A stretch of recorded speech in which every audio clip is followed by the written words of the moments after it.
Hey up all, I'm General Red Strategist and you're watching some more Danganronpa content, this time not a fan game but a discussion video. I've been wanting to do more Danganronpa stuff for a while now, and recently I had an interesting idea. You see, like many Danganronpa fans, I do like reading up on a bit of DR trivia from time to time, or reading into the franchise's development history.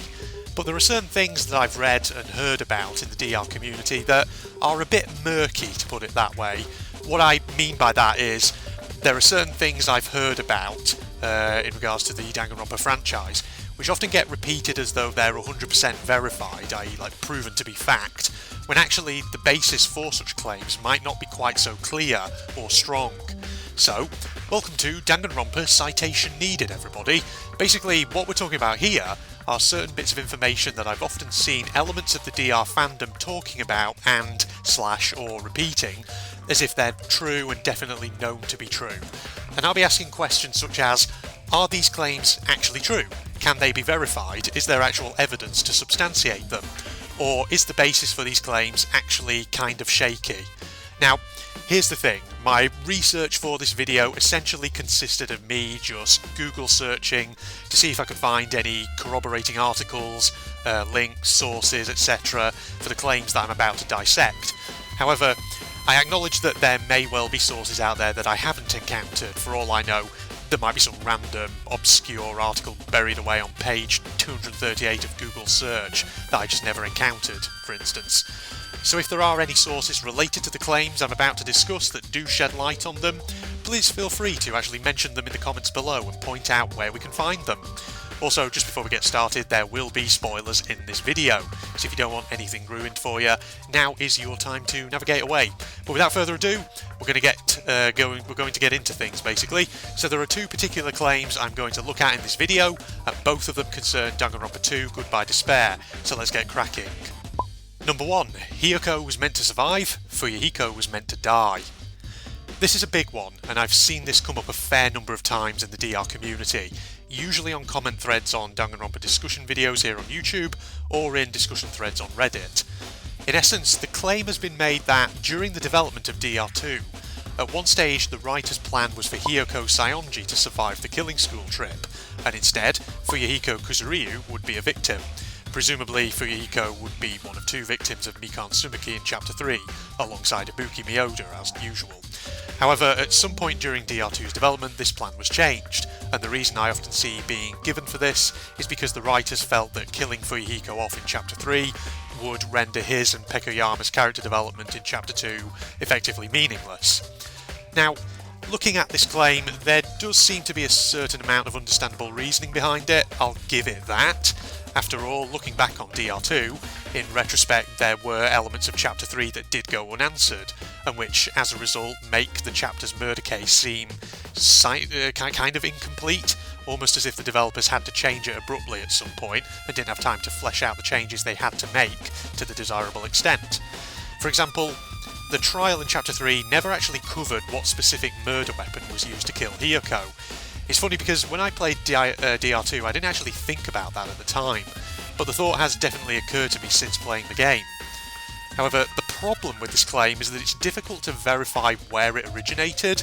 When I searched to see if there were any articles to actually verify whether this was true, I wasn't actually able to find anything. Instead, all I could find were various discussion threads from throughout the years, where people were just repeating the claim without providing any sources to actually back it up. So, what this has led me to conclude is that this particular claim that Hiyoko was originally going to live and Fuyuhiko die is actually of unknown origin, and that the only reason a fair number of people believe it to be true is because it's been repeated so often that we just sort of accept it at face value. So, in short, my verdict on this one, citation needed. Number 2. Akane was going to be the antagonistic character in the group. Now this one's an interesting one, mainly because there's a bit more to it than the previous claim. So, in every Danganronpa game there's always that one character who is a troublemaker, an antagonistic presence, a disruptive force within the group who causes chaos. In DR1 it was most notably Byakuya, in DR2 it was Nagito, in DRV3 Kokichi was the one who stood out in that regard. But I've seen a claim being made on numerous occasions, again, typically in discussion threads on YouTube and Reddit, among others, that originally the antagonistic character in DR2, at least the primarily antagonistic character that is, was actually going to be Akane Owari. Now, the reasoning behind this one comes down to a couple of things. Firstly, people often refer to the meaning of Hajime and Akane's names. Whereas Hajime translates as beginning, Akane's surname Owari apparently translates as end. That certainly is quite interesting, and I don't think it is unreasonable to wonder whether there was some underlying meaning behind this that the developers had in mind whilst DR2 was in production. However, I do think that to extrapolate from this that Akane was meant to be an antagonist would be a bit of a stretch. In my eyes, it could just as easily be deliberate foreshadowing by the devs. For example, that you start the game with Hajime and Akane will be one of the characters still there by the end. Maybe. But the reasoning behind the claim about Akane being an antagonist doesn't just come down to the name translations. It also relies on some of the early character designs that she went through, plus certain promotional imagery. Let's start with the character designs. These can easily be found by searching for them on Google Images, and people typically point out that some of these designs give Akane something of an antagonistic aura. Now, I also mentioned promotional imagery as well. In particular, there is one image that came up in my background research, an image that looks like the sort of thing you'd see in a DR2 class trial, where the main character, namely Hajime, refutes someone's arguments. As you can see, this one however features Akane. Now, obviously there are elements of DR2's trials where other characters will attempt to refute Hajime, but it's worth noting that the graphic for when this occurs typically looks different to this image of Akane. I looked on the Danganronpa wiki to see if they had a source for this image, and they did. A link to a Famitsu article from 2011 talking about DR2, which at that time had not yet been released. Now, I've seen people say that apparently this Famitsu article mentions how DR2 would have a rival character in it. However, I don't speak Japanese, so I had to rely here on the English translation of the article, and I noted that said translation doesn't actually mention the word rival, at least when I tried translating it, it didn't. It does talk about the rebuttal mechanic, so the inclusion of the image of Akane trying to refute might just be an illustration for that. However, I will acknowledge that I don't know how accurate the English translation that I saw actually is. I'm just assuming here that it is fairly accurate, unless anyone can tell me otherwise. Though I will say this about the Famitsu article. It is interesting how in certain promotional imagery for DR2, Akane does sometimes occupy a rather prominent place. I'm thinking in particular here about this image, which you'll be seeing on the screen about now. Hajime and Chiaki are there, and so too is Ultimate Imposter, but Akane is also present, and she occupies quite an imposing place in the image, I'd say. However, we can only really speculate about the reason for this. Maybe it is because at one point she was going to have a much more notable role within the cast, perhaps indeed as an antagonist. Then again, it could just as easily be the developers adding her in as a diversion, so to speak, i.e. to kind of draw your attention to her so that Nagito's big reveal takes the audience by surprise. Maybe. The reality is it's difficult to know.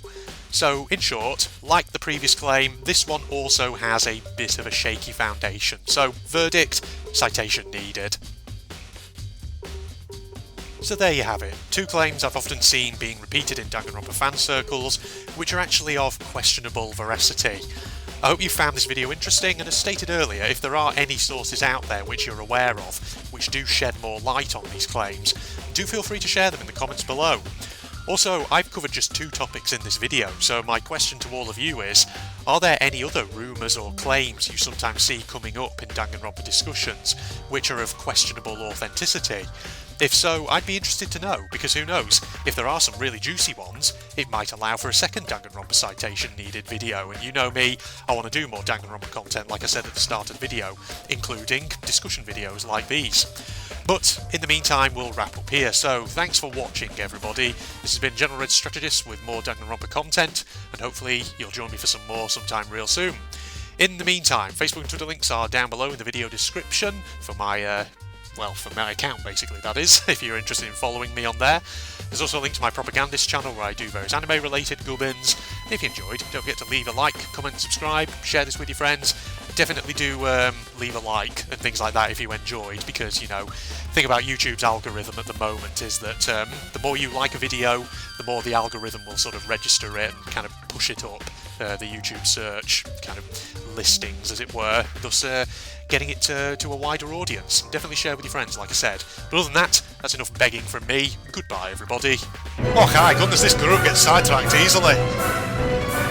But where do we begin? Still looking and trying to work out what your town is, and I have no idea. Still don't really know what your town is either, though you got a little mallet there. Are those ear defenders, actually, that she's got around her neck? Maybe some kind of craft or something. What's that in her pocket, though, that she's got there? It's like a little puppet coming out of her pocket. I can't quite see it too well.